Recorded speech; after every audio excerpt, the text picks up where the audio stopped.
کبھی کافی کے فضائل، کبھی چائے کے فضائل، ایک زمانے میں سگریٹ کے فضائل چلا کرتے تھے، پرانے اخبار اٹھا کے دیکھو، تھروٹ انفیکشن سگریٹ ختم کرتی ہے، پتہ نہیں کیا کیا. وہ تو ڈاکٹروں کو عقل آئی، انہوں نے مہم چلایا ہے، کیا لگا دیا لوگوں کو کس چیز پہ.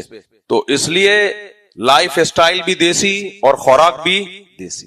سمجھتے ہو کہ نہیں سمجھتے؟ کوکنگ آئل ہے آپ کے سامنے، ایک ہے دیسی گھی. وہ دیسی گھی میں اتنے ڈرامے شروع ہو گئے ہیں. ابھی کیا میں ٹاپک سے ہٹ رہا ہوں یار، اب تھوڑا سا صحت کی بات کرنے دو، آپ کے فائدے کی بات ہے. دیسی گھی بھی عجیب عجیب لوگ کہتے ہیں ڈبہ کھولا ایک دم خوشبو کے بھگو کے، دیسی گھی. او بھائی ایسنس ڈالا ہے اس میں خوشبو کے لیے، الگ سے کیمیکل ڈالا ہے. اپنے باپ دادوں سے پوچھو، اتنا تو چرنے والی گائے کے گھی میں خوشبو نہیں آتی تھی. ہر چیز میں 2 نمبر ہی یار، خدا کا خوف نہیں ہے. کھولیں گے نا دراصل لگائیں گے ایسی خوشبو ہے، کیا کر رہا ہے. اگر تم نے کچھ ڈالا ہے اس کے اندر خوشبو کے لیے تو لکھ دو نا ڈبے پہ، جھوٹ کیوں بول رہے ہو. دیسی گھی وہی ہے، بھینس سے دودھ نکالا، مکھن نکالا، گرم کر کے گھی بنایا، یہ ہے دیسی گھی. اچھا دودھ بھی بڑے ڈرامے ہیں دودھوں میں. 2 دن نا، میں پتا ہے ابھی پچھلے 2 دن بیماری کی حالت میں بھی 2 دن پھرتا رہا ہوں دیسی گھی کی تلاش میں. آپ کہو دیسی گھی 2 دن تک مفتی صاحب کو نہیں ملا، خالص گھی واقعی نہیں ملا. ہو سکتا ہے اب دکان والوں کے فون آئے، مفتی صاحب ہمارے پاس ہے دیسی گھی. اور بھائی دیسی گھی کی جو میری نظر میں ڈیفینیشن ہے وہ الگ ہے، آپ کی نظر میں بولو الگ ہے. آپ جس کو دیسی گھی کہہ رہے ہو ہم اس کو دیسی گھی ہے، دیسی نہیں ہے وہ. جلدی سے ٹاپک کر کے نا پھر بات ہو گئی ہے. تو پہلی بات یہ کہ آپ گائے کو کھلا کیا رہے ہو. گائے کی جو نیچرل غذا ہے وہ تو گھاس ہے، ہرا ہے. آپ ونڈے شنڈے اور پتہ نہیں کیا کیا اس کے نام رکھے ہوئے ہیں. پہلی بات، خالص آسٹریلین گائے جو ہے اس کا دودھ گائے کا دودھ نہیں ہے گائے کا دودھ ہی ہے. وہ دودھ نہیں ہے جو ہماری دیسی گائے کا دودھ ہے. دونوں میں بہت فرق ہے. سمجھتے ہو کہ نہیں سمجھتے؟ گائے میں کچھ منرلز ہوتے ہیں جس کی وجہ سے اس کے دودھ کا رنگ پیلا ہوتا ہے. آسٹریلین گائے کے دودھ کا رنگ وائٹ. ان کمبختوں نے کراسنگ کر کے کراس بریڈنگ کر کے گایوں کی نسلوں کی بیڑا غرق کر دیا ہے. تو دودھ زیادہ ہوگا اس کا، کریم بھی زیادہ ہوگی یا پتلا ہوگا جو بھی ہوگا، لیکن دودھ زیادہ ہوگا، کوالٹی اس کی اچھی نہیں ہوگی. کوالٹی ہماری دیسی گائے کی اچھی ہوتی ہے. بہت معذرت چاہتا ہوں میں آج ٹاپک سے ہٹ گیا.